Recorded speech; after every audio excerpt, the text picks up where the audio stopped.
सभी को प्रणाम, सभी को गुड मॉर्निंग। एक बार सभी लोग क्लास में जुड़ जाइए। आज की हमारी 23वीं क्लास जो है हिंदी साहित्य की शुरू हो रही है। तो आज हम तुलसीदास को पढ़ेंगे। आज हम सगुन भक्ति धारा में जो है सगुन भक्ति धारा में जो राम भक्ति शाखा जो पढ़ेंगे उसमें तुलसीदास जो कि प्रमुख कवि है उनके बारे में हम पढ़ेंगे और शुक्ल जी के उनके बारे में जो कथन है वो भी जो आज की क्लास में हम पढ़ेंगे। ठीक है, तो आज की क्लास हम यहाँ से जो है शुरू करते हैं। तो विगत क्लास में हमने जो है निर्गुण काव्य देखा। निर्गुण में क्या है, ज्ञानाश्रय हमने देखा, प्रेमाश्रय देखा। ज्ञानाश्रय में प्रमुख कौन है? कबीर है। और प्रेमाश्रय जिसे सूफी काव्य कहा जाता है उसमें कौन है? जायसी, नूर मोहम्मद, ये सभी लोग जो है प्रमुख है। ठीक है, नूर मोहम्मद से जो है नूर मोहम्मद की इंद्रावती से जो है प्रेम काव्य यानी कि सूफी काव्य की समाप्ति हो जाती है, यह हमने देखा था। और शेख नबी से क्या खत्म होती है? कवियों की परंपरा। ये दोनों बातें हमने देखी थी। तो इसके आगे जो है हम आज प्रकरण 4 सगुन धारा राम भक्ति शाखा पढ़ने वाले। सगुन धारा में दो शाखा है। पहली शाखा कौन सी है? राम भक्ति शाखा। और दूसरी शाखा कौन सी है? कृष्ण भक्ति शाखा। कृष्ण भक्ति शाखा 5वां प्रकरण है और छठा जो अंतिम प्रकरण है उसमें फुटकल काव्य सगुन धारा के। तो हम भक्ति काल का 4था प्रकरण पढ़ रहे हैं शुक्ल जी की किताब से। ठीक है, एक बार सभी लोग को एक बार लाइक कीजिए।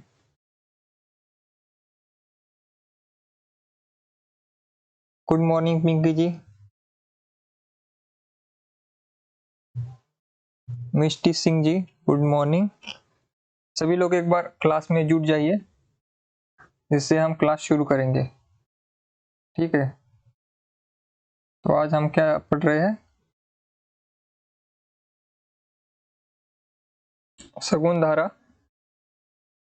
तो आज हम पढ़ेंगे सगुन धारा राम भक्ति शाखा। राम भक्ति शाखा में सबसे प्रमुख कौन है?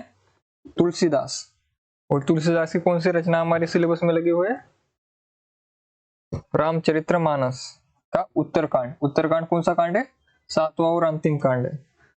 उत्तरकांड में तुलसीदास ने क्या लिखा है? उत्तरकांड में 2 भाग हम कर सकते हैं। पहले भाग में प्रभु श्री राम जी का जो है लंका से वापस अपने घर अयोध्या आना और उनका स्वागत करना जो है अयोध्या के निवासी द्वारा, भरत के द्वारा, और उनका राज्याभिषेक होना, और जो वानर सेना आई थी उनको उनका प्रस्थान होना वापस उनके गांव। और उसके बाद जो है उत्तरकांड का दूसरा भाग शुरू होता है। उसमें तुलसीदास का चिंतन है। कौन सा चिंतन है उसमें?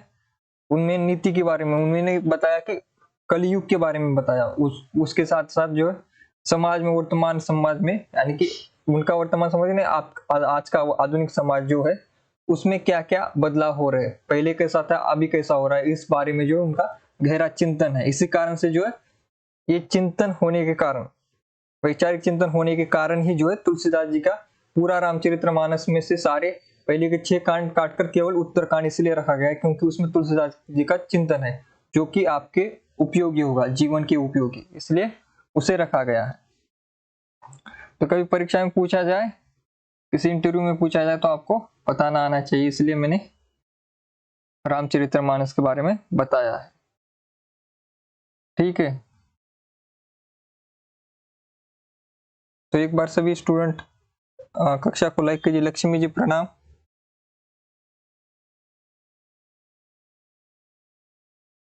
रजनीश जी प्रणाम, सभी को प्रणाम। तो किसी ने रामचरितमानस पढ़ा है या फिर उसके घर में रामचरितमानस है? कोई है यहाँ पर?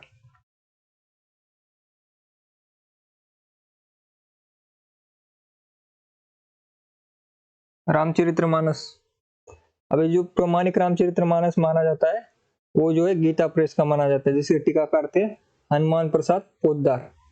हनुमान प्रसाद जो पोद्दार थे ना, उनकी टीका जो है सबसे सटीक मानी जाती है।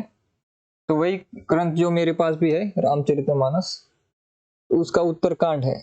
उत्तरकांड में एक बार आपको मैं बता देता हूँ। उत्तरकांड में अभी जैसे सबसे अंतिम 7वां कांड जो उत्तरकांड है, उत्तरकांड में देखिए जैसे कि इसमें शुरुआत ही होती है कि पहले वंदना की जाती है प्रभु की, और उसके बाद बताया जाता है कि जैसे कि भरत जी कैसे इंतजार कर रहे हैं कि श्री राम जी अभी तक वापस क्यों नहीं आए अयोध्या। ये सारी बातें जो शुरुआत में है कि जो वहाँ के अयोध्या के निवासी है वो भी जो अपने प्रभु का अपने राजा का जो इंतजार कर रहे हैं, ये सारी बातें उसमें। और उसके बाद जो है उसके बाद क्या है, तुलसीदास का चिंतन है। ये सारी बातें उत्तरकांड में आपको दिखाई देगी। तो अगर किसी के पास होगा तो वो भी देखिए साथ में। यहाँ पर उत्तरकांड, लंका कांड के बाद आता है उत्तरकांड। तो देखिए उत्तरकांड में जैसे कि सबसे पहले श्री राम जी का जो है वर्णन किया जाता है, स्तुति श्लोक है पहले। और यहाँ पर फिर जब शुरू हो जाता है कि यहाँ पर कहते कि अवध अवधि का एक ही दिन बाकी रह गया है, अतः एवं नगर के लोग बहुत आतुर हो रहे हैं। राम के योग में दुबले हुए स्त्री पुरुष जहां तहां सोच विचार कर रहे हैं कि क्या बात है, श्री राम जी क्यों नहीं आए। तो इतने में ही सब सुंदर शकुन होने लगे और सबके मन प्रसन्न होने हो गए। नगर भी चारों ओर से रमणीक हो गया, मानो ये सब के सब चिन्ह प्रभु के आगमन के हो। यानी कि उसमें क्या है, देखिए शुरुआत में इस प्रकार से कि प्रभु का आगमन है, फिर जैसे जैसे आप आगे बढ़ोगे वैसे वैसे आपको चिंतन दिखाई देगा, किसका, तुलसीदास का। तो ये रामचरितमानस है, इसे हम बाद में पढ़ेंगे क्योंकि हम सिलेबस पर जरा फोकस करते हैं। ठीक है, प्रणाम सीमा जी, पिंकी जी, सरिता जी, सभी को प्रणाम। तो सगुन धारा राम भक्ति शाखा, जगत प्रसिद्ध स्वामी शंकराचार्य जी, शंकराचार्य जिन्होंने किसकी स्थापना की थी, अद्वैत। अद्वैत की स्थापना किसने की थी, शंकराचार्य जी की। और शंकराचार्य जी की मूर्ति भी जो है अभी स्थापित हो चुकी है। एक बार मैं आपको उनकी एक मूर्ति भी आपको दिखा देता हूँ, एक पिछले साल ही लगभग स्थापित हो गई थी। मोदी जी ने इसका जो अनावरण किया था साउथ में।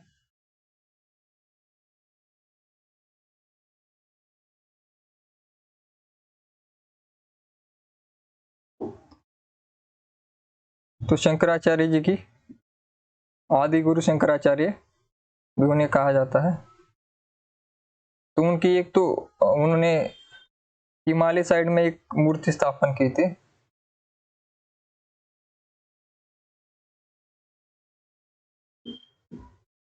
जो कि इस प्रकार है।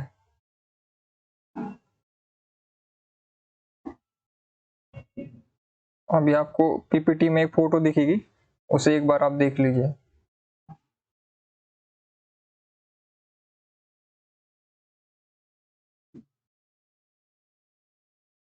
तो ये देखिए शंकराचार्य जी, यहाँ पर हमारे पीएम है, इंडिया के पीएम।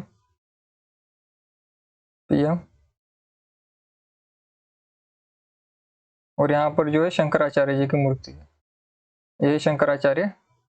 क्योंकि आपको कम से कम उनका चेहरा तो पता होना चाहिए।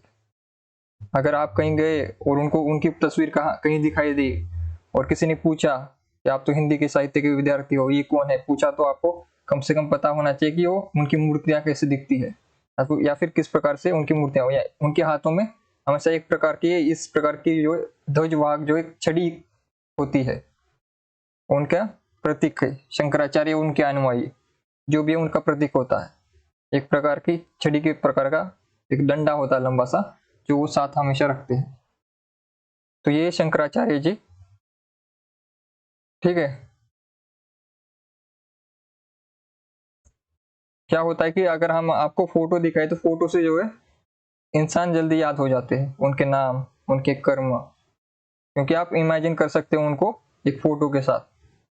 तो जिनकी जिनकी आपने फोटो देखी होगी वो कवि रचनाकार आपको थोड़े जल्दी याद हो जाते हैं, इसलिए उनकी फोटो हमने दिखाया आपको। ठीक है, जगत प्रसिद्ध स्वामी शंकराचार्य जी ने जिस अद्वैतवाद का निरूपण किया था वह भक्ति के सन्निवेश के उपयुक्त न था। यद्यपि उनमें उसमें ब्रह्म की व्यवहारिक सगुण सत्ता का भी स्वीकार था, पर भक्ति के सम्यक प्रसार के लिए जैसे दृढ़ आधार की आवश्यकता थी, वैसा दृढ़ आधार स्वामी रामानुजाचार्य जी संवत 1073 ने खड़ा किया। तो यहाँ पर करना क्या चाहते हैं कि जिस प्रकार की भक्ति शंकराचार्य जी की थी, वो भक्ति जो है सामान्य जनता, अनपढ़ जनता या फिर निम्न जातियों की जनता के लिए कारगर नहीं थी। लेकिन ये काम किसने किया? उनके शिष्य रामानुजाचार्य ने किया।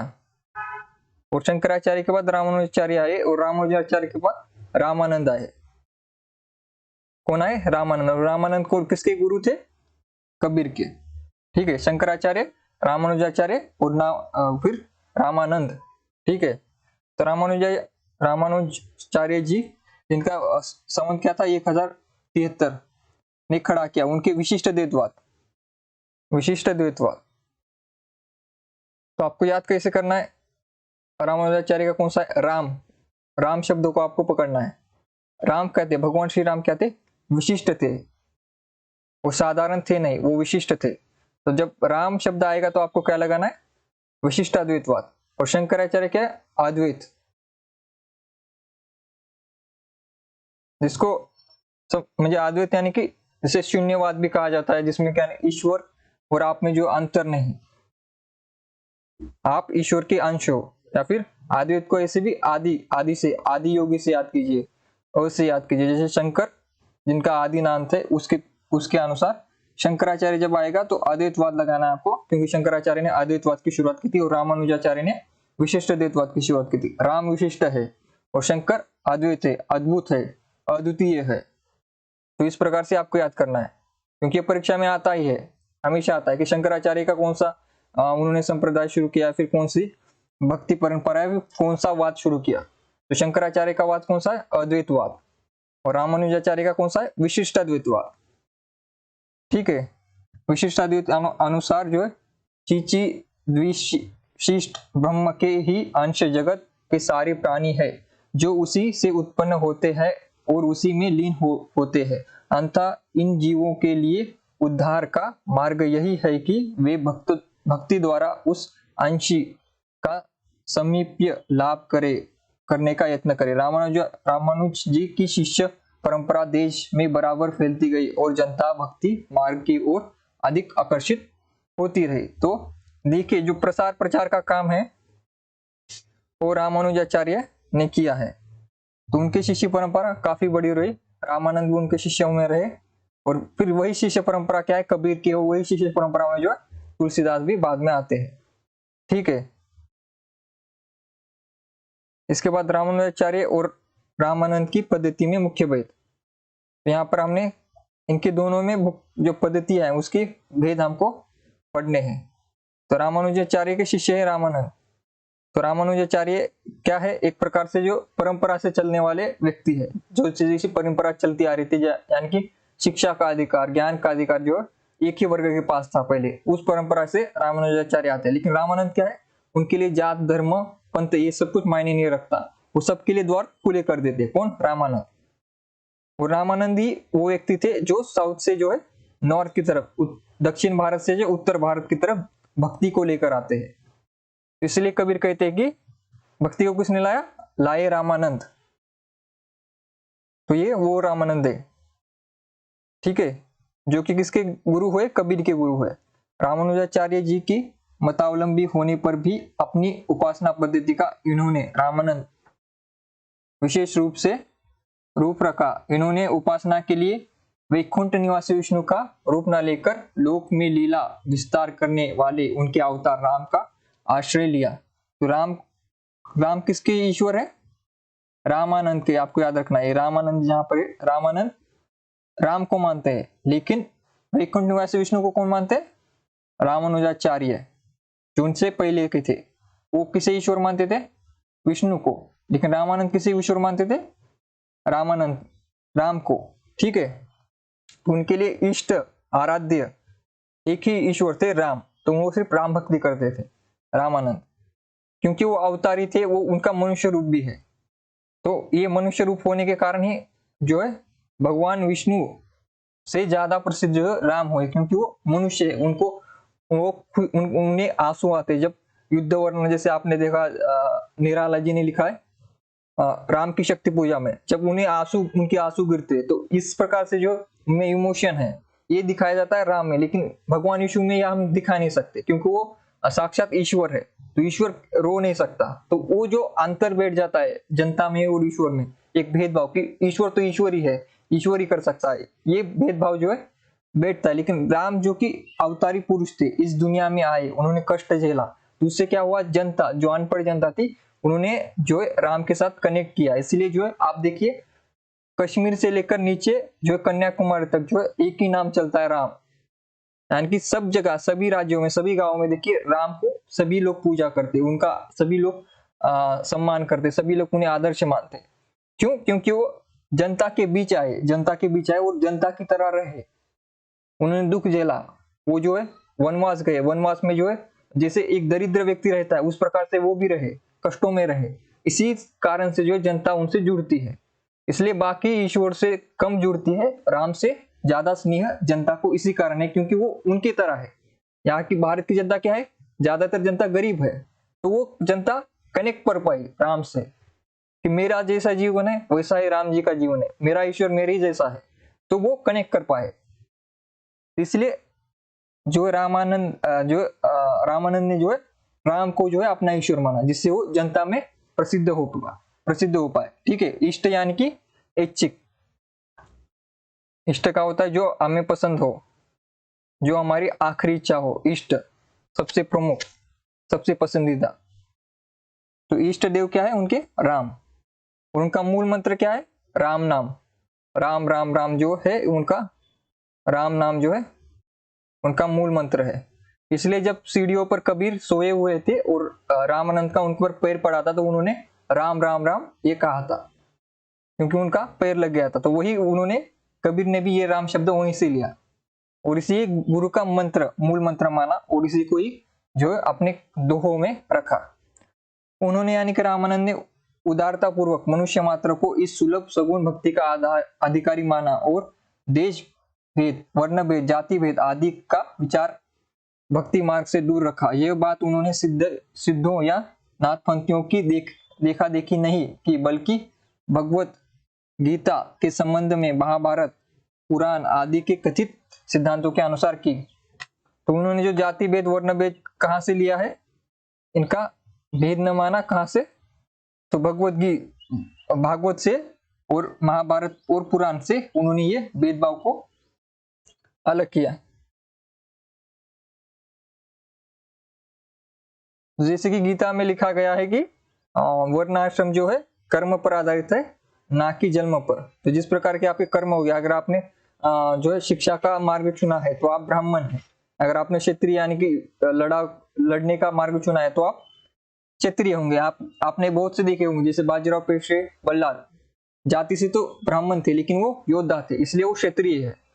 वो जन्म तो उन्होंने किस में लिया था, ब्राह्मण कुल में लिया था, लेकिन वो कर्म से क्या थे, क्षत्रिय थे। तो इस प्रकार से आपको ब्राह्मणों में भी क्षत्रिय मिलते हैं, ब्राह्मणों में ब्राह्मण भी मिलते हैं और ब्राह्मणों में व्यापार भी मिलते हैं, आपको वैश्य भी मिलते हैं। अगर कोई ब्राह्मण है जो व्यापार करता है तो वो वैश्य हो गया। तो जो हमारे पुराने ग्रंथ है वहां पर जो जाति था ही नहीं तब, तो जाति जो बाद में आई। जब एक तरीके से काम एक ही लोग करने लगे तो उनके कुल को एक तरीके से नाम पड़ गया और जातियां उत्पन्न हुई। जातियां बाद में उत्पन्न हुई, धर्म पहले था। जब धर्म स्थापित हुआ था तब ये सारी जातियां नहीं थी, तब कर्म के आधार पर जो है आपका वर्ण जो है डिसाइड होता था। तो ये वाला काम किसने किया, रामानंद ने। और आप रामानंद के बारे में ये भी बात है कि रामानंद वर्ण व्यवस्था को मानते हैं। वर्ण व्यवस्था को क्या है, वर्ण व्यवस्था को मानते हैं,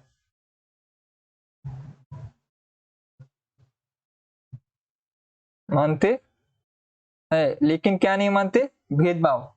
दोनों में थोड़ा अंतर है, भेदभाव को नहीं मानते, जो भेदभाव है नहीं मानते। ये आपको गांधी में भी नहीं मिले, गांधी में भी यही आपको मिलेगा कि गांधी भी वर्ण व्यवस्था को मानते, भेदभाव को नहीं मानते। रामानंद भी वर्ण व्यवस्था को मानते, भेदभाव को नहीं मानते। दोनों में अंतर है। वर्ण व्यवस्था मानना यानी कि भेदभाव करना नहीं होता। वर्ण व्यवस्था का अर्थ है कि जो जिस वर्ण में है उस वर्ण में वो काम करे, लेकिन जब वो आपके पास आए, आपके घर में आए, तो आपको उससे जो है अलग तरीके से व्यवहार नहीं करना, उसको अछूत या फिर उच्च नहीं मानना, या फिर उसे अलग से ट्रीट नहीं करना, एक तरह ट्रीट करना है। अगर वो भक्ति में आए, वो मंदिर में आए, किसी भी जगह पर आए, यानी बाजार में खड़ा हो, आपके पास आए, तो आपको उसके साथ भेदभाव नहीं करना कि वो किस वर्ण से है, लेकिन जिस वर्ण में वो है उस प्रकार से वो काम करेगा, जिससे क्या है, व्यवस्था बनी रहेगी। ये जो रामानंद के विचार थे। रामानुज संप्रदाय में दीक्षा केवल द्विजातियों को दी जाती थी। द्विजाति यानी कि जिनका 2 बार जन्म हुआ है, यानी कि इसे जो ब्राह्मण होते हैं जिनका जनेऊ धारण जब किया जाता है उन्हें द्विजातीय कहा जाता है, द्विज। और इसका दूसरा अभ्रंश शब्द है द्विज।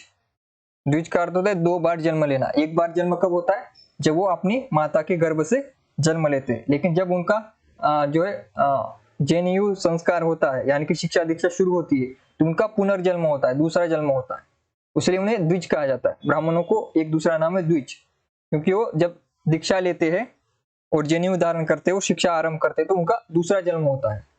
कौन सा जन्म है, वो शिक्षा दीक्षा का, ज्ञान का जन्म। इसलिए उन्हें जो रामानुज थे, जो कि पहले के थे, रामानंद के पहले के परंपरा से चलते आए हुए, वो क्या है, केवल ब्राह्मणों को दीक्षा देते थे, यानी कि क्षत्रिय वैश्यों को जो है या फिर शूद्रों के लिए उन्होंने रास्ते बंद रखे थे।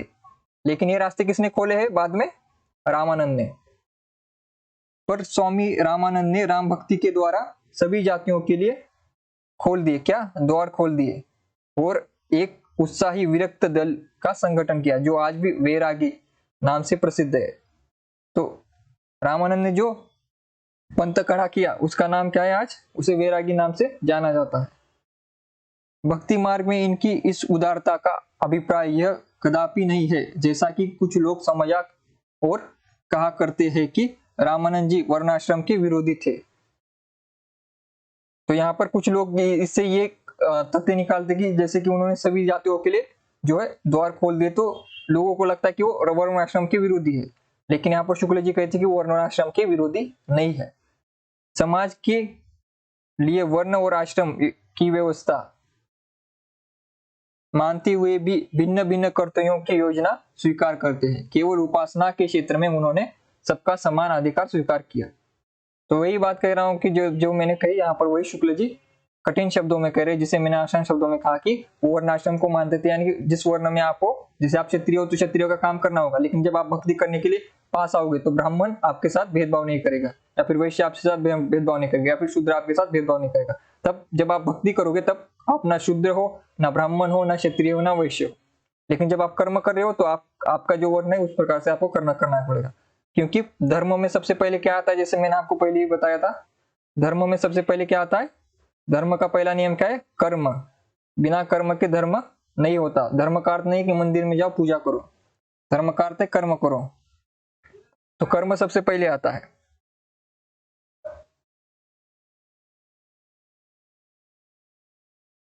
तो भागवत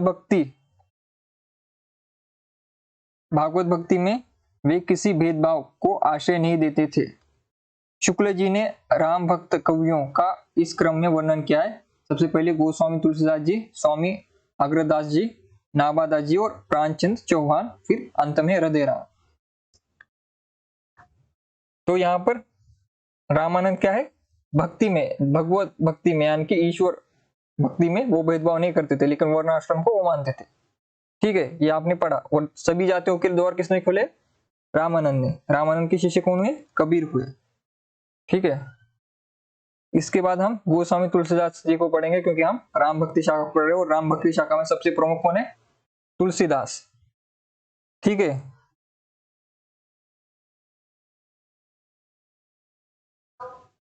सभी को समझ तो आ रहा है ना। किसी को कोई डाउट हो, कंफ्यूजन हो तो प्रश्न कर सकता है। हमने अभी तक क्या पढ़ा है, एक बार मैं आपको बता दूं, हम पढ़ रहे हैं सगुण धारा राम भक्ति शाखा। इसमें क्या है, शंकराचार्य का क्या है, अद्वैत। याद कैसे करना है, शंकर अद्वितीय थे, अद्वैत थे, अद्वितीय थे, तो शंकराचार्य अद्वैतवाद, और राम क्या थे, विशिष्ट थे, तो विशिष्ट द्वैतवाद। तो रामानुजाचार्य का क्या था, विशिष्ट द्वैतवाद। शंकराचार्य का क्या था, शंकराचार्य का क्या था, अद्वैतवाद। ये आपको याद रखना, प्रश्न आता है। उसके बाद रामानुजाचार्य के शिष्य कौन हुए, रामानंद। और रामानंद ने क्या किया, सभी जातियों के लिए, निम्न जातियों के लिए दरवाजे खोल दिए, किसके, भक्ति के, क्योंकि इससे पहले भक्ति केवल उच्च श्रेणी के लोग कर सकते थे, लेकिन वो वर्णाश्रम को मानते हैं। ये भी आपको याद रखना, रामानंद। और हम शुक्ल जी ने जो राम भक्ति कवियों की क्रम दिया है, वो क्रम क्या है? पहले तुलसीदास के बारे में लिखा है, फिर अग्रदास और फिर नावादास और प्राणचंद चौहान और अंत में हृदय राम के बारे में शुक्ल जी ने लिखा है। तो सबसे पहले हम तुलसीदास को पढ़ेंगे। तुलसीदास सबसे प्रमुख इंपॉर्टेंट है राम भक्ति शाखा में। इनकी रचना क्या है? रामचरितमानस, ठीक है, जिसका उत्तरकांड आपके सिलेबस में है। यद्यपि स्वामी रामानंद जी की शिष्य परंपरा के द्वारा देश के बड़े भाग में राम भक्ति की पुष्टि निरंतर होती आ रही थी और भक्त लोग फुटकल पदों में राम की महिमा गाते आ रहे थे, पर हिंदी साहित्य के क्षेत्र में इस भक्ति का परम उज्ज्वल प्रकाश विक्रमी की 17वीं शताब्दी के पूर्वार्ध में गोस्वामी तुलसीदास जी की वाणी द्वारा स्फुरित हुआ। तो यहाँ पर क्या कह रहे? रामानंद ने तो राम भक्ति शाखा को जो है सबके लिए खोल दिया था। तो रामानंद जब लेकर आए दक्षिण में भी राम भक्ति लेकर आए और फिर उत्तर भारत में भी राम नाम लेकर आए सभी के लिए। तो तब जब रामानंद थे तब तो सारे भारत जो राम राम कर रहा था, फुटकल काव्य गा रहा था, सभी के लिए तो खुल चुके थे। लेकिन उनकी बड़ी महिमा, उनका परम उज्ज्वल प्रकाश यानी कि सबसे सशक्त रूप में जो है राम भक्ति को स्थापित करने का कार्य किसने किया?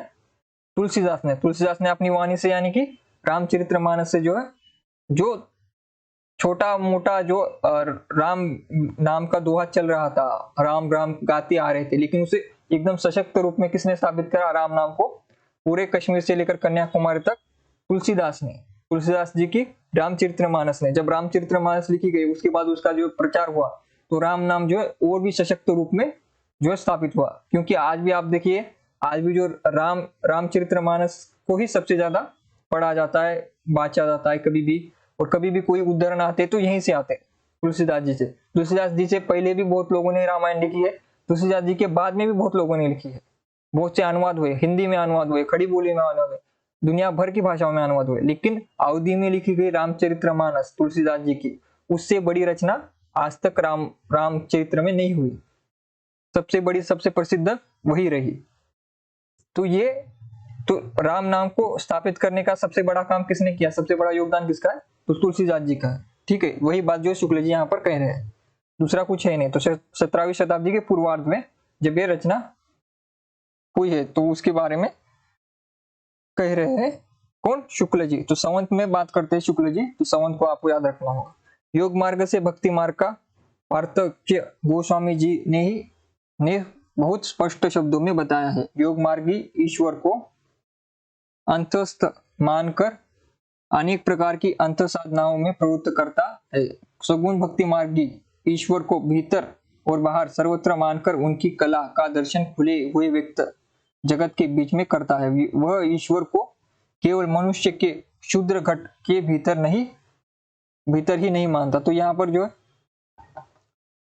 सिद्ध और नातों के बारे में जो है आलोचना करते हुए कहते हैं कि जिस प्रकार से राम काव्य है वो जो है सिद्ध और नातों की तरह जो है अंत साधना पर इतना बल नहीं देता, केवल अंत साधना नहीं, बाह्य साधना। तो भक्ति जो है सगुण भक्ति में क्या है? केवल अंत साधना नहीं है, निर्गुण नहीं है, ईश्वर निराकार नहीं है, ईश्वर साकार रूप में है, मनुष्य रूप में है। तो उसकी जाए जनता के मन में उसका एक प्रतीक तैयार होता है, एक चेहरा तैयार होता है, तो वो उनके मंदिर बना सकते हैं, उनको देख सकते हैं। तो ये सारे जो है बात जो है तुलसीदास ने की। तो ये घट के भीतर नहीं मानता, यानी कि यहाँ पर किसकी आलोचना हो रही है? सिद्ध और नाथों की, क्योंकि वो घट के भीतर ही मानते थे। जैसे गोरखनाथ कहते हैं जोई जोई पिंडे सोई ब्रह्मांडे, तो ये जो गोरखनाथ ने कहा है उसी की आलोचना हो रही है यहाँ पर। घट के भीतर कहने से हुए या रहस्य की धारणा फैलती है जो भक्ति के सीधे स्वाभाविक मार्ग में बाधा डालती है। तो घट के भीतर यानी कि जो हम रहस्यवादी बात करते हैं, निर्गुण निराकार की बात करते हैं, वो बात सामान्य जनता के पल्ले नहीं पड़ेगी। अगर हम शून्यवाद बताएंगे, भगवान शिव का जो शून्यवाद है कि भगवान का आदि ना अंत है, ये अगर बात हम सामान्य जनता को बताएंगे, आपकी दादी को अगर आप बताओगे कि भगवान शिव जो है शून्य है, तो वो आपको एक थप्पड़ मारेगी, ये क्या बात कर रहे हो, क्योंकि वो जो निर्गुण भक्ति को नहीं समझ पाएगी। तो इनके लिए क्या है? सगुण भक्ति बताना पड़ेगा कि भगवान शिव जो कैलाश में वास करते हैं, तो तब उन्हें पसंद आएगा, उनको अच्छा लगेगा, वो कहेंगे सही बात है। तो उनके लिए उस प्रकार से भक्ति, तो राम भक्ति भी उसी प्रकार से है कि भगवान श्री राम कहाँ पर है, अयोध्या में उनका निवास है। इस प्रकार से अगर हम सामान्य जनता को बताएंगे तो वो जल्दी समझ पाएंगे। ठीक है, घट के भीतर का साक्षात्कार करने की बात कहने वाले प्राय अपने को गूढ़ रहस्यदर्शी प्रकट करने के लिए सीधी सादी बात को भी रूपक बांधकर और टेढ़ी पहेली बनाकर कहा करते। तो यहाँ पर जो है शुक्ल जी किसकी आलोचना कर रहे हैं, यहाँ पर सिद्धनाथों और साथ ही साथ जो है कबीर की भी यहाँ पर आलोचना हो रही है। आपको नाम नहीं दिख रहा, लेकिन यहाँ पर कबीर की भी आलोचना हो रही है, क्योंकि उन्होंने खुद को रहस्यदर्शी, गूढ़ रहस्य और ब्रह्म ज्ञानी माना है, जो कि शुक्ल ने पहले कथन भी कहा है। तो यहाँ पर इन तीनों की आलोचना हो रही है। पर इस प्रकार के दुराव छिपात की प्रवृत्ति को गोस्वामी जी भक्ति विरोधी मानते हैं। सरलता या सीधेपन को वे भक्ति का नित्य लक्षण कहते हैं। मन की सरलता, वचन की सरलता और कर्म की सरलता, तीनों को। तो तुलसीदास क्या कहते हैं, मन की सरलता, वचन की सरलता और कर्म की सरलता, यानी कि मन से सरल होना है आपको, और वचन यानी कि जो आप बता रहे हो जनता को वो भी सरल वचन होने चाहिए, सगुण वचन होने चाहिए, जिससे वो समझ पाए, और कर्म की सरलता भी होनी चाहिए। तो ये सारी बातें किसने की है, तुलसीदास जी ने। वे भक्ति के मार्ग को ऐसा नहीं मानते जिसे लक्ष्य कोई विरले, तो कोई विरले यानी कि कोई संत साधु आदमी उसे समझ पाए। तो वो क्या कहते हैं तुलसीदास जी की, भक्ति का मार्ग ऐसा होना चाहिए कि जो अनपढ़ जनता है उनको भी समझ आनी चाहिए। तो अनपढ़ जनता को समझाने के लिए एक ही भक्ति मार्ग है, वो है सगुण मार्ग। वे उसे ऐसा सीधा साधा स्वाभाविक मार्ग बताते हैं जो कि सबके सामने दिखाई पड़े। सबके सामने दिखाई कौन पड़ेगा, सगुण मार्ग। ईश्वर को मनुष्य रूप देना पड़ेगा, तब वो जो है जनता समझ पाएगी। वह संसार में सबके लिए ऐसा ही सुलभ है जैसे अन्न और जल, जैसे अन्न और जल सुलभ है, उसी प्रकार जो है राम भी आपके लिए सुलभ है।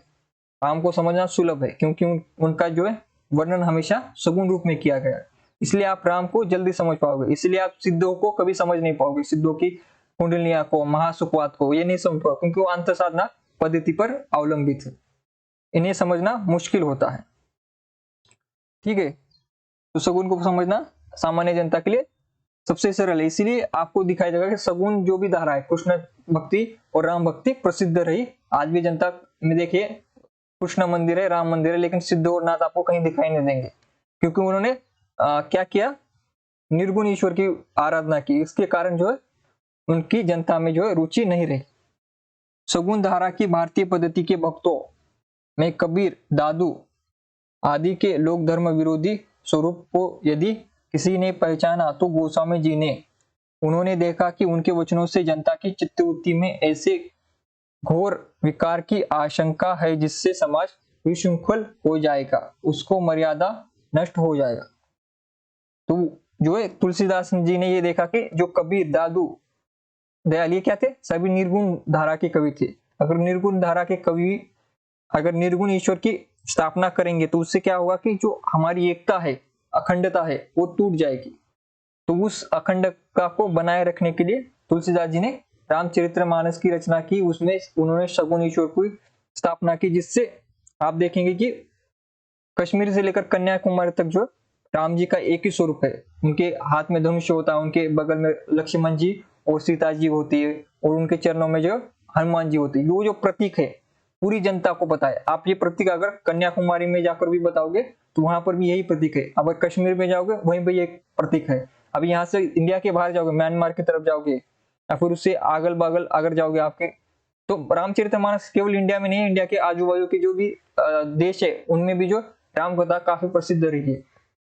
जैसे कि म्यांमार में भी बहुत प्रसिद्ध है। तो वहां की साइड जाओगे तो वहां पर भी राम जी के बड़े बड़े मंदिर है, बड़ी बड़ी मूर्तियां हैं। तो ये जो है स्थापित करना सगुण रूप को, तो सगुण रूप क्या होता है, स्थापित होता है, उनके मंदिर बनते हैं और मंदिर हजारों साल तक रहते हैं, जिससे आने वाले हजारों साल तक जो है लोगों को याद रहे ये कथा और वो जुड़ पाए कि हमारी ये संस्कृति है। लेकिन निर्गुण रूप को आप कैसे स्थापित करो, निर्गुण में मूर्ति पूजा की नहीं जाती, मूर्ति पूजा नहीं की जाती तो मूर्तियां तो स्थापित नहीं कर सकते, मंदिर तो स्थापित नहीं कर सकते। तो वो परंपरा कैसे अखंडित रहेगी, कैसे हम मान सकेंगे कि हम सभी एक है। तो आपको रामेश्वर यानी कि साउथ इंडिया में भी आपको राम मंदिर मिलेंगे, जिससे जो नॉर्थ इंडिया के, उत्तर भारत के लोग भी कनेक्ट कर पाएंगे कि ये जो साउथ इंडियन है वो भी हमारे भाई है, क्योंकि वो भी राम को मानते हैं। तो इस प्रकार से अखंडता कौन टिकाता है? सगुण धारा। निर्गुण धारा ये अखंडता टिका नहीं पा सकती, क्योंकि उनके मंदिर नहीं बनते, उनकी मूर्तियां नहीं बनती, उनका कोई रूप नहीं होता, ठीक है, उनकी जो है कथाएं नहीं होती निर्गुणों की। इस कारण से जो है क्या होगा, समाज क्या होगा, विशृंखलित हो जाएगा, यानी कि टूट जाएगा। ये किसने समझा? तुलसीदास जी ने समझा। उसको मर्यादा नष्ट हो जाएगा, क्या है, मर्यादा नष्ट हो जाएगी उसकी। तो गोस्वामी जी की भक्ति पद्धति की सबसे बड़ी विशेषता है उसको सर्वांग पूर्णता। जीवन के किसी पक्ष को सर्वथा छोड़कर वह नहीं चलती है, वह सभी पक्षों के साथ उसका सामंजस्य है। तो जीवन की संपूर्णता किसमें है? तुलसीदास में। तुलसीदास जी के रामचरितमानस में आपको जीवन की सर्वांग पूर्णता दिखेगी, सभी पक्षों को आपको दिखेगी। वहां पर स्त्री पक्ष है, पुरुष पक्ष है, वहां पर दलित पक्ष भी है, जैसे कि शबरी का जो चरित्र है, तो आपको वहां पर क्षत्रिय पक्ष भी दिखाई देगा। श्री राम जी क्षत्रिय थे। ब्राह्मण पक्ष भी दिखाई देगा आपको। तो वहां पर सभी पक्ष है और सभी स्त्री पुरुष किन्नर सभी लोगों का उल्लेख है उसमें, केवट का उल्लेख है, तो सभी जातियों का भी उल्लेख है उसमें। इससे क्या है, रामचरितमानस सभी का चरित्र है, सभी के लिए वो जो है आकर्षित है। भारत की सभी जनता, सभी जातियों के लिए रामचरितमानस में आकर्षण क्यों है? क्योंकि उन सभी जातियों का, सभी का जो वर्णन रामचरितमानस में है। तो गोस्वामी तुलसीदास ने किसी एक को छोड़ा नहीं, सभी को लेकर चले, सभी को, सभी की संस्कृति, सभी को लेकर एक साथ उन्होंने एक ग्रंथ में रखा। इसी कारण से वो ग्रंथ प्रसिद्ध है। ऐसी कोई ग्रंथ प्रसिद्ध नहीं होता, उसमें सभी बातों को जब आप रखोगे तब प्रसिद्ध होगा। उसमें कुछ खास बात होती है, क्यों सिर्फ रामचरितमानस प्रसिद्ध है, बाकी ग्रंथ क्यों नहीं प्रसिद्ध? उसके पीछे ये कारण है कि वो सभी को साथ लेकर चलते हैं, किसी को छोड़ते नहीं है, इसलिए सर्वांग पूर्णता इसमें आपको दिखेगी। क्या दिखेगी? सामंजस्य दिखेगा उसमें आपको। न उनका कर्म या धर्म से विरोध है, न ज्ञान से धर्म, तो उसका नित्य लक्षण। तुलसी की भक्ति को धर्म और ज्ञान दोनों की रसानुभूति कह सकते हैं। तो तुलसी की भक्ति क्या है? धर्म और ज्ञान दोनों है। धर्म में क्या आता है? कर्म, श्रद्धा और ज्ञान। तो धर्म और ज्ञान दोनों की रसानुभूति कह सकते हैं। योग का भी उसमें समन्वय है, पर उतने ही का जितना ध्यान के लिए चित्त को एकाग्र करने के लिए आवश्यक है। तो देखिए यहाँ पर योग भी है, लेकिन योग कितना रखा? जो कि केवल काम का हो। ज्यादा योग रखेंगे तो योग मार्गी हो, जैसे जैसे नाथ या सिद्ध थे उनकी तरह जो है पूरा पंथ खराब हो जाता अगर योग को ही रखते। तो तुलसीदास काफी जो है सोच विचार करके उन्होंने रचना की है, जिसमें सारी बातों को रखा गया जिससे जनता जुड़ पाए। प्राचीन भारतीय भक्ति मार्ग के भीतर भी उन्होंने बहुत हुई बुराइयों को रोकने का प्रयत्न किया। शैवों और वैष्णवों के बीच सी बढ़ते हुए द्वेष को उन्होंने अपनी सामंजस्य व्यवस्था द्वारा बहुत कुछ रोका, जिसके कारण उत्तरीय भारत में वह वैसा भयंकर रूप न धारण कर सका जैसा उसने दक्षिण में किया। तो देखिए शैव और वैष्णव दो संप्रदाय है, इनके बीच में झगड़ा काफी पहले से चलता है। जब से ये संप्रदाय शुरू हुए तब से इन दोनों संप्रदायों में जो काफी झगड़ा है कि भगवान शिव बड़े हैं या भगवान विष्णु बड़े हैं। लेकिन ये आपको अगर उत्तर भारत के यूपी के लोगों को पूछो तो यूपी के लोग इसे बिल्कुल नहीं मानेंगे। क्यों नहीं मानेंगे? क्योंकि तुलसीदास जी ने समय पर आकर रामचरितमानस लिखा और उसमें भगवान शिव के द्वारा जो है भगवान राम की स्तुति दिखाई, उसके कारण जो है दोनों में सामंजस्य आ गया। किसमें? शैव संप्रदाय और वैष्णव संप्रदाय। तो भगवान शिव विष्णु की आराधना करते और भगवान विष्णु भगवान शिव की आराधना करते। ये बात को जो है पक्का किसने किया? तुलसीदास जी ने, जिससे जो उत्तर भारत में ये संघर्ष नहीं हुआ। लेकिन आप जैसे देखेंगे दक्षिण भारत में ये बहुत ही बड़ा संघर्ष है कि बड़ा कौन है, शैव संप्रदाय बड़ा है या वैष्णव संप्रदाय बड़ा है। तो यहाँ पर ये झगड़ा चलता रहता है। लेकिन आपको यूपी की तरफ ये झगड़ा नहीं दिखाई देगा। यूपी के लोगों के लिए शिव और विष्णु एक ही भगवान है, एक जैसे समान है, दोनों आराध्य है। तो वहां पर ये झगड़ा नहीं है, क्योंकि तुलसीदास समय पर आकर उन्होंने ये झगड़ा रोक दिया। उन्होंने शिव द्वारा राम जी की स्तुति करवाई, राम जी द्वारा शिव जी की पूजा करवाई। इससे क्या हो गया? सामंजस्य बैठ गया। ठीक है। तो ये भयंकर रूप का आपको कहाँ दिखाई देता है? दक्षिण भारत में। ठीक है। भक्ति की चरम सीमा पर पहुंचकर भी लोक पक्ष उन्होंने नहीं छोड़ा। तो भक्ति की चरम सीमा पर कौन पहुंचे? तुलसी। लेकिन उन्होंने लोक पक्ष नहीं छोड़ा। लोक पक्ष क्या है? जैसे सबरी को रखना, जैसे केवट को रखना, ये क्या है? लोक पक्ष है कि जनता को नहीं छोड़ना। आपको जनता की जो जो कुरीतियां चलती आ रही उनको मिटाकर जनता को एक करना है। शूद्रों को और ब्राह्मणों को एक करना है, क्षत्रियों को वैश्यों को एक करना है। तो ये लोक पक्ष है। और जनता, जैसे भगवान श्री राम की आंखों में आंसू आना, ये क्या है? लोक पक्ष है। लोगों को जोड़ने का काम करता है। कि हनुमान जी अपने ईश्वर के लिए, अपने आराध्य के लिए क्या है? पर्वत उठाकर लेकर आए थे। ये क्या है? लोक पक्ष है। इससे क्या होगा? सेवा भाव उत्पन्न होगा। किसमें? जनता में सेवा भाव उत्पन्न होगा कि अपने ईश्वर के लिए, अपने आराध्य के लिए, अपने गुरु के लिए आपको कोई भी काम करना है, चाहे कितना भी कठिन हो, लेकिन करना है। ये क्या है? रामचरितमानस आपको सिखाता है। ये है लोक पक्ष तुलसीदास जी का, कि सबको जोड़ना है, सभी को जोड़कर साथ लेना है। जैसे अपना भाई वनवास जा रहा है तो लक्ष्मण साथ चल गए। ये क्या है? ये लोक पक्ष है कि आपको आपके भाई का साथ नहीं छोड़ना। अगर भाई कष्ट में है तो आपको भी उसका साथ देना है और उसके साथ निकल जाना। तो ये बात है लोक पक्ष की। नीति की बात कहां पर है? नीति की बात कहां पर है? नीति की बात वहां पर है जब रावण गलत करता है तो उसका छोटा भाई विभीषण उसे समझाता है कि आपने गलत किया, सीता जी को छोड़ दीजिए। लेकिन वो सुनता नहीं है तो वो क्या करते हैं? विभीषण राम जी के साथ देते हैं। ये क्या है? नीति पक्ष है। रामचरितमानस का नीति पक्ष की नीति क्या होनी चाहिए? सत्य क्या है? सत्य के साथ आपको खड़ा रहना है। अगर आपका भाई गलत है तो आपको सत्य के साथ खड़ा रहना है। तो विभीषण कहाँ आ गए? राम जी के पास आ गए और उनको क्या मिला? फिर लंका मिली। अगर आप सत्य का साथ दोगे तो अंत में आपकी विजय होगी, आपको लाभ मिलेगा। तो ये पक्ष किसने रखा है? तुलसीदास जी ने। ठीक है। लोक संग्रह का भाव उनकी भक्ति का एक अंग था। कृष्णोपासक भक्तों में इस अंग की कमी है। तो यहाँ पर देखिए कृष्ण भक्ति की आलोचना करते। क्यों? कृष्ण भक्ति में क्या है? कृष्ण भक्ति में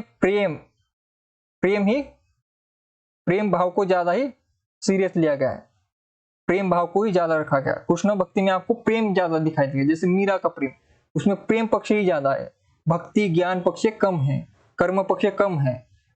क्योंकि जैसे आप सूरदास के पद पढ़ेंगे उनमें लीला है कृष्ण जी की, सौंदर्य वर्णन है, उनके बचपन का वर्णन है, किस प्रकार से माखन चोरी करते हैं, किस प्रकार से वो बेटे और जो है रोटी चुरा कर ले जाता है कौवा। इस प्रकार के सौंदर्य उपासक, सुंदर प्रेमल जो है रूप कृष्ण भक्ति उपासकों में दिखते हैं। लेकिन उसमें ज्ञान का, कर्म का अभाव आपको सर्वथा मिलता है। इसलिए राम काव्य जो है ऊंचा है, उच्च हो गया। क्यों हो गया? उसमें कर्म का पक्ष है, नीति का पक्ष है, उसमें ज्ञान का पक्ष है। इसलिए राम भक्ति शाखा ऊपर उठ गई। यही यहाँ पर कौन कह रहे? शुक्ल जी कह रहे। तो इसमें क्या है? कृष्ण उपासक भक्तों में इस अंग की कमी थी। उनके बीच उपास्य और उपासक के संबंध की गुड़ती व्यंजना हुई। दूसरे प्रकार के लोग व्यापक नाना संबंधों के कल्याणकारी सौंदर्य की प्रतिष्ठा नहीं हुई। यही कारण है कि इनकी भक्ति रस भरी वाणी जैसी मंगलकारिणी मानी गई, वैसी और किसी की नहीं। किसके बारे में कह रहे? राम भक्ति के बारे में, राम के बारे में कह रहे कि राम की मंगलकारिणी हुई लेकिन कृष्ण उपासकों की वो नहीं हो पाई। तो अभी हम आगे क्या पढ़ रहे हैं? रामचरितमानस किसकी रचना है? तुलसीदास की, बाबा तुलसी की।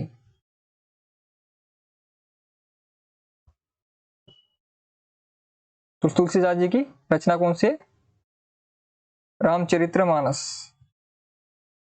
अपनी सगुण उपासना का निरूपण गोस्वामी जी ने कई ढंग से किया है। रामचरितमानस में नाम और रूप दोनों को ईश्वर की उपाधि कहकर वे उन्हें उसकी अभिव्यक्ति मानते हैं। रामचरितमानस के उत्तरकांड में उन्होंने ज्ञान की अपेक्षा भक्ति को कहीं अधिक सुसाध्य और आशु फलदायिनी कहा है। तो उत्तरकांड में क्या कहा है तुलसीदास जी ने? भक्ति को श्रेष्ठ माना और ज्ञान को जो है, ज्ञान को नहीं, इसको समझना आपको इंपॉर्टेंट है। ऐसा क्यों कहा तुलसीदास जी ने? क्योंकि ज्ञान जो है ज्ञान की साधना करना मुश्किल है लेकिन भक्ति की साधना करना आसान है। ये बात किसके लिए की है? ये बात जनता के लिए है। ये बात ऋषि मुनियों के लिए नहीं है, ज्ञानी लोगों के लिए नहीं बात की, ये जनता के लिए बात है कि उन्होंने जनता को कहा कि ज्ञान की अपेक्षा आप भक्ति में लगो। भक्ति से क्या होगा? आपका आत्मविश्वास बढ़ेगा, आपका कर्म में ध्यान लगेगा, आपका जो है दूसरे बातों में जो ध्यान नहीं भटकेगा। भक्ति से देखिए आप में प्रसन्नता आती है, आप में निगेटिविटी जो है चली जाती है। अगर राम जी का अगर एक कोई गीत सुन ले, कोई भजन सुन ले, तो देखिए आप में कितनी पॉजिटिविटी आती है। तो ये बात को तुलसीदास भली भांति समझते थे, इसलिए उन्होंने जनता को क्या कहा कि आप भक्ति के मार्ग पर चलिए। भक्ति के मार्ग से क्या होगा? वो एक तो निर्व्यसनी बनेंगे, नेगेटिव थॉट उनमें नहीं आएंगे और वो हमेशा सकारात्मक रहेंगे। उनकी जो उस समय जो देश में मुसलमान सत्ता आ रहे थे, मंदिर तोड़े जा रहे थे, इस सारी भावनाओं को जो उनसे अलग होकर वो अपना आत्मविश्वास बचा कर रख सकते हैं। क्योंकि वहां पर आपने जैसे मानसकांत पढ़ा, मानसकांत में काफी जो है इसका वर्णन किया गया किस प्रकार से जो है लोग आकर मार कर चली जाती थी। गांव गांव में लाशें दिखाई देती थी, बिना कारण जो है लोग आते थे और मारकर चले जाते थे। जो बाहर से आए थे, मलेच्छ लोग जो बाहर से आए थे, वो बिना कारण से हमारी जनता को मारकर चले जाते थे, हमको लूट कर चले जाते थे। तो ऐसी थकी हारी जनता को आत्मविश्वास कौन दिला सकता है? ज्ञान नहीं, भक्ति दिला सकती है। तो उसकी समय की परिस्थिति आपको समझनी होगी। वो परिस्थिति क्या थी? वो परिस्थिति विकट परिस्थिति, इसी कारण से उन्होंने भक्ति को ऊपर रखा। परिस्थिति अगर आज जैसी होती तो आज तुलसीदास होते तो वो कहते कि ज्ञान की तरफ बढ़िए, भक्ति को थोड़ा कम कीजिए। जैसी परिस्थिति होती है वैसे कवि को कहना पड़ता है अपनी परिस्थिति के अनुसार। तो ये बात आपको पढ़नी होगी, क्योंकि ये विधेयवादी पद्धति से लिखा गया इतिहास है शुक्ल जी का, इसलिए ये पॉइंट सारे इसमें आते हैं।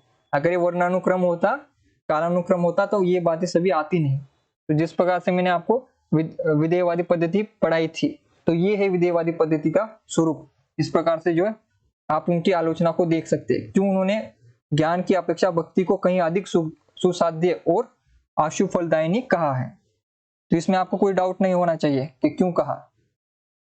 रचना कौशल, प्रबंध पटुता, सहृदयता इत्यादि सब गुणों का समाहार हमें रामचरितमानस में मिलता है। रामचरितमानस में किसका समाहार मिलता है? हमें रचना कौशल्य मिलता है, क्योंकि उसमें रचना कौशल्य, स्किल रचना करने की बहुत ही सुंदर है। फिर प्रबंध पटुता, क्योंकि प्रबंध कौन सा है? महाकाव्य है, और उसमें जो महाकाव्य लिखने की पटुता है, जो स्मार्टनेस है, वो आपको किसमें मिलेगी? तुलसीदास में मिलेगी। फिर उसके साथ है सहृदयता। सहृदयता क्यों है इसमें? क्योंकि इसमें मार्मिक वर्णन है, इसमें भावनाओं को बहुत ही ज्यादा अच्छे तरीके से प्रस्तुत किया गया है। पति पत्नी की भावना, भाई भाई की भावना, सेवक गुरु की भावना, ये सारी भावना आपको रामचरितमानस में मिलेगी। जो संबंध किसका था? राम जी का हनुमान जी के साथ, जो संबंध हनुमान जी का जो संबंध राम जी का भरत के साथ था, जो संबंध लक्ष्मण जी के साथ था, जो सीता का राम जी का संबंध दिखाया गया है, जो प्रेम दिखाया गया है, ये क्या है? सहृदयता का उदाहरण है। ठीक है, इन सभी का समाहार शक्ति किसमें है? रामचरितमानस में है, जिसके रचनाकार कौन है? तुलसीदास। पहली बात जिस पर ध्यान जाता है वह है कथा काव्य के सब अवयवों का उचित समीकरण। तो कथा काव्य के सभी अवयवों को जो है उचित तरह से इसमें रखा गया है। कथा काव्य का प्रबंध काव्य के भीतर इतिवृत्त, वस्तु व्यापार वर्णन, भावव्यंजना और संवाद, ये अवयव होते हैं। तो इतिवृत्त इसमें है, वस्तु व्यापार वर्णन और भावव्यंजना, जो कि आपको पता है काफी भावव्यंजना, और संवाद भी यहाँ पर है। न तो अयोध्यापुरी की शोभा, बाल लीला, नक्षिक, जनक की वाटिका, अभिषेक को सव इत्यादि के वर्णन बहुत लंबे होने पाए है। न पात्रों के संवाद, न प्रेम शोक आदि भावों की व्यंजना। इतिवृत्त की श्रृंखला भी कहीं से टूटी नहीं है। तो यहाँ पर शुक्ल जी तारीफ कर रहे हैं इसकी, तुलसीदास की, कि उन्होंने जो रचना की है उसमें सारे तत्व विद्यमान है और सभी को जो ठीक से लिखा गया है। दूसरी बात है कथा के मार्मिक स्थलों की पहचान। अधिक विस्तार हमें ऐसे ही प्रसंगों का मिलता है जो मनुष्य मात्र के हृदय को स्पर्श करने वाले हैं, जैसे जनक की वाटिका में राम सीता का परस्पर दर्शन। तो जो इम्पोर्टेंट प्रसंग है उनको जो है खींचा गया है, उनका विस्तार किया गया है, और जो नहीं है उनको छोड़ा गया है, कम किया गया है। और जैसे राम वनगमन, ये इंपॉर्टेंट दृश्य है, इसे खींचा गया है, विस्तृत किया गया है। फिर दशरथ का मरण, इसमें शोक है। फिर भरत की आत्मग्लानि, फिर वन के मार्ग में स्त्री पुरुषों की सहानुभूति, युद्धों को काफी अच्छे तरीके से लिखा गया है। फिर लक्ष्मण की शक्ति लगना, जो कि रामचरितमानस में सबसे सुंदर वर्णन है कि जैसे शक्ति यानी कि लक्ष्मण जी को बाण लग जाता है और वो मूर्छित हो जाते हैं, तो उसके बाद जो है आपको ईश्वर का मनुष्य रूप दिखाई देगा कि कैसे उनके भाई को अगर शक्ति लगती है तो उसके बाद वो कितने उनका हृदय पिघल जाता है, उनके आंसू आते हैं, और वो किसे आते हैं? जैसे सबसे पहले हनुमान जी को। क्यों? क्योंकि हनुमान जी पर उनका सबसे ज्यादा विश्वास था। तो ये विश्वास की बात भी वहां पर आ जाती है, उसमें लोक लीला की बात आ जाती है कि जैसे हमारे भाई को कुछ हो जाता है, जिस प्रकार से हम दुखी होते हैं, उसी प्रकार से हमारा ईश्वर भी दुखी हो रहा है। इससे क्या होता है? बॉन्डिंग बन जाती है। किसकी? भक्त की और ईश्वर की। अगर हम ईश्वर को ऐसे दिखाए कि ईश्वर तो ईश्वर है, अगर उनके भाई को लग गया तो उन्होंने एक चुटकी बजाई और जिंदा हो गया। अगर ये दिखाएंगे तो क्या ये सहृदयता आ जाएगी? क्या भक्त ईश्वर के साथ जुड़ पाएंगे? नहीं जुड़ पाएंगे। अगर ये दिखाया जाए कि ईश्वर तो मरता ही नहीं है, ईश्वर को तो दुख होता ही नहीं है। अगर लक्ष्मण जी को शक्ति लग गई तो उन्होंने क्या किया? एक चुटकी बजाई और लक्ष्मण जी खड़े हो गए। एक चुटकी बजाई, रावण मर गया। तो क्या इससे जो है जनता जुड़ पाएगी ईश्वर के साथ? नहीं जुड़ पाएगी। तो इसीलिए ईश्वर को मनुष्य रूप दिया जाता है ताकि वो जुड़ पाए जनता। इसलिए सगुण भक्ति सबसे प्रसिद्ध हुई, सबको जोड़ पाई। ये सारी बातें तुलसीदास जी को पता थी। ठीक है।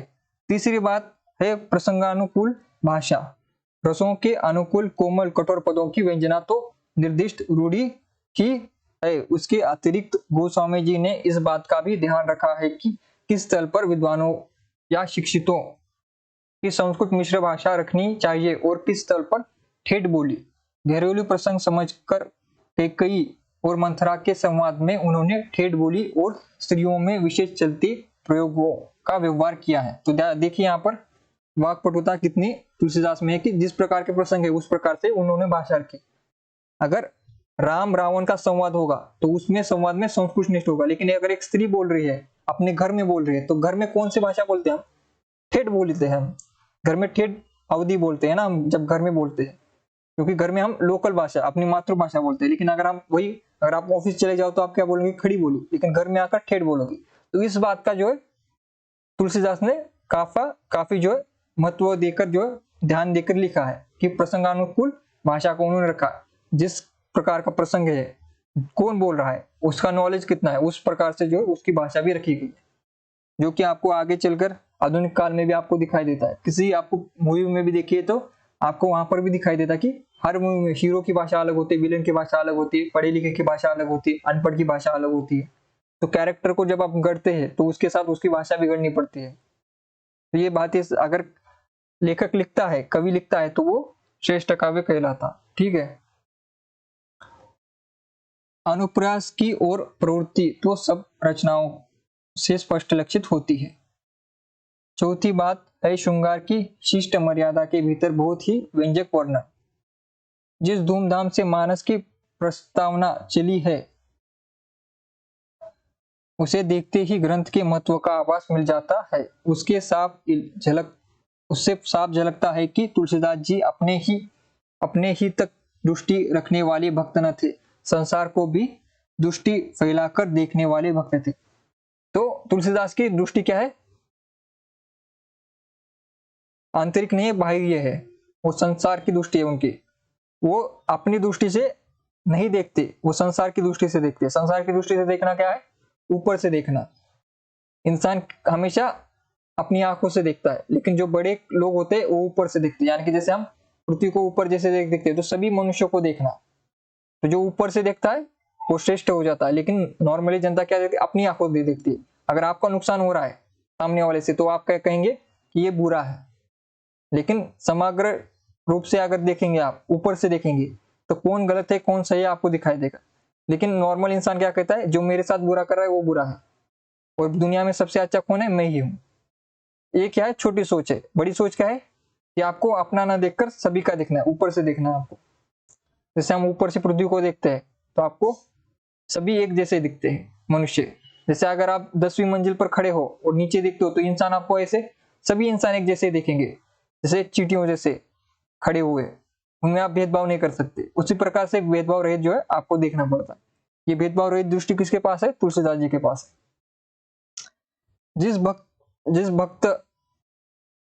जिस भक्त जगत के बीच उन्हें भगवान के राम स्वरूप की कला का दर्शन कराना था, पहले चारों और दृष्टि दौड़ाकर उसके अनेक रूपात्मक स्वरूप को उन्होंने सामने रखा है। इसी प्रस्तावना के भीतर तुलसी ने अपनी उपासना के अनुकूल विशिष्ट द्वैत सिद्धांत का भी आभास यह कर दिया। सिया राम मय सब जग जानी, करो प्रणाम जोरी जुग पानी। तो ये तुलसीदास जी की पंक्ति है, सिया राम सब जगत जानी, करियो प्रणाम जोरी जुग पानी। ठीक है,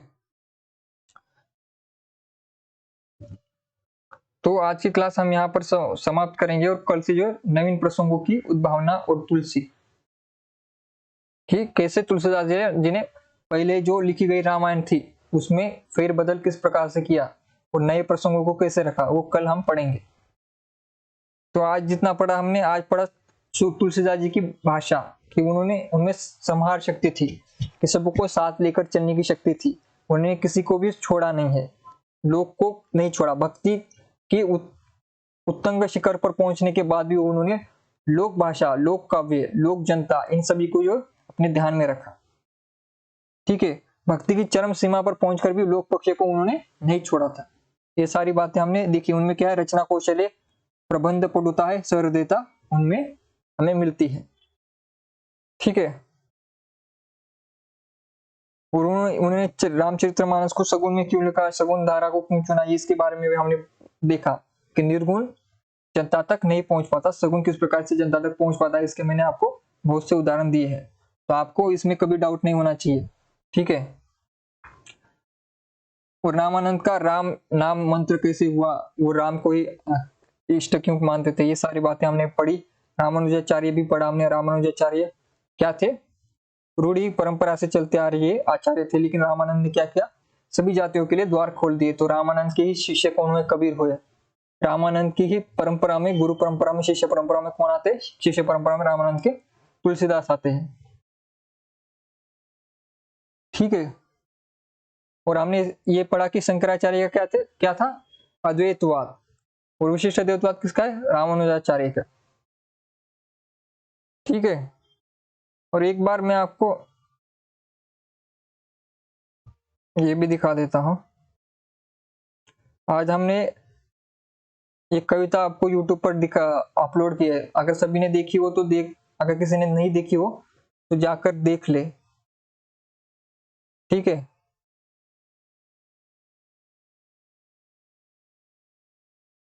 हेलो दोस्तों, स्वागत है आपका अगर नहीं देखी है तो वो एक बार जरूर जाकर देख ले। वो आपको हम दिखाएंगे अभी।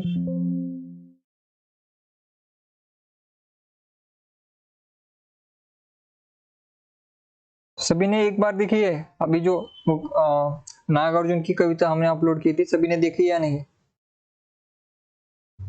एक बार सभी लोग कमेंट कीजिए, देखी है या नहीं। अगर देखी हो तो कमेंट कीजिए। आज की जो है अकाल और उसके बाद की कविता यूट्यूब पर डाली गई है, उसे सभी ने देखा या नहीं? एक बार कमेंट कविता सभी ने देखी है? एक बार क्लास को सभी लोग लाइक कीजिए। एक बार जो है सभी लोग क्लास को लाइक कीजिए। जिसके बाद जो है अगर किसी का डाउट हो तो पूछिए। अगर किसी का डाउट हो आज की क्लास के बारे में तो एक बार सभी लोग डाउट पूछ ले। अगर किसी का डाउट हो क्लास में तो पूछ ले। ठीक है, तो एक बार मैं आपको वो कविता भी दिखा देता हूं। ये हमारी कविता है।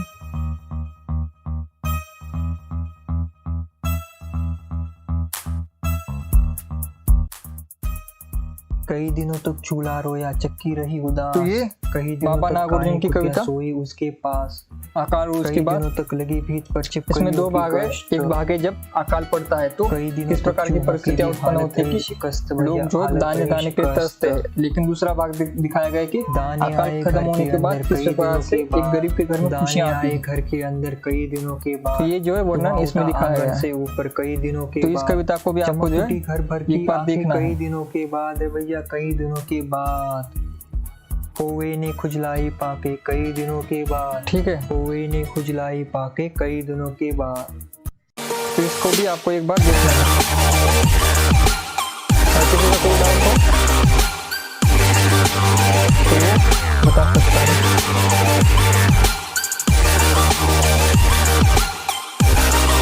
तो सभी लोग एक बार कविता जो है देखिए और कमेंट करिए। सभी स्टूडेंट कविता के नीचे जो भी कमेंट है सभी लोग कमेंट कीजिए। तो आज की क्लास यहीं पर हम समाप्त करते हैं। अगर किसी को कोई डाउट हो तो कमेंट कर सकता है। अभी लाइव क्लास का अगर स्टूडेंट हो तो लाइव क्लास में कर सकता है। अगर रिकॉर्डिंग क्लास का कोई स्टूडेंट हो तो वो कमेंट बॉक्स में जो है आज के बारे में प्रश्न पूछ सकता है। सगुण काव्यधारा, निर्गुण काव्यधारा, राम भक्ति में तुलसीदास। उससे पहले हमने कबीर को पढ़ा, जायसी को पढ़ा, नूर मोहम्मद को पढ़ा, शेख नबी को पढ़ा। इन सभी में अगर कोई डाउट हो, रैदास में कोई डाउट हो तो सभी के बारे में आप प्रश्न पूछ सकते हो।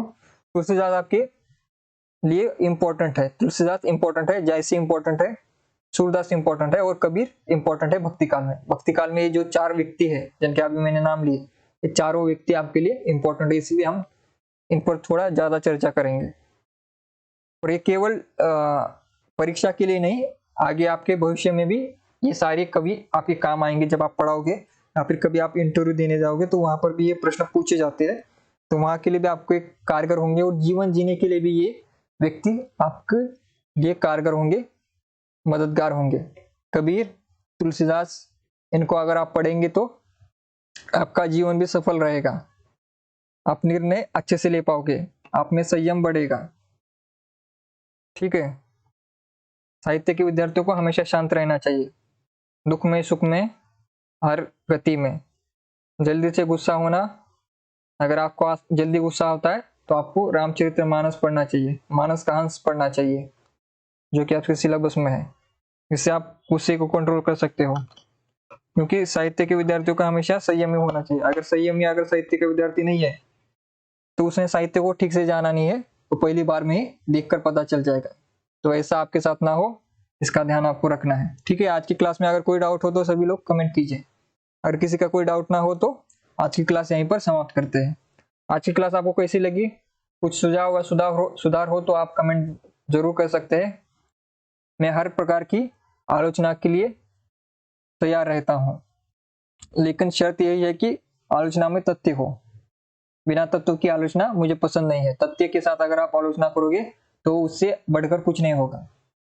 ठीक है, क्लास अच्छी लगी, इससे ज्यादा मुझे खुशी तब होती है जब आप तथ्यों के साथ कोई आलोचना करते हो। ठीक है, तो आपको रेटिंग भी देनी है, कमेंट भी करना है। विगत क्लासों में जो है कमेंट्स भी जो बहुत कम आ रहे हैं और क्लास को आपको लाइक करना है, लाइक भी जो है कम आ रहे हैं। तो सभी लोग एक बार जो लाइक शेयर कमेंट कर दीजिए क्लास को। तो सभी लोग एक बार लाइक कीजिए, वीडियो को शेयर कीजिए, कमेंट कीजिए और चैनल को सब्सक्राइब कीजिए। सभी का धन्यवाद। आज की क्लास यहीं पर समाप्त होती है।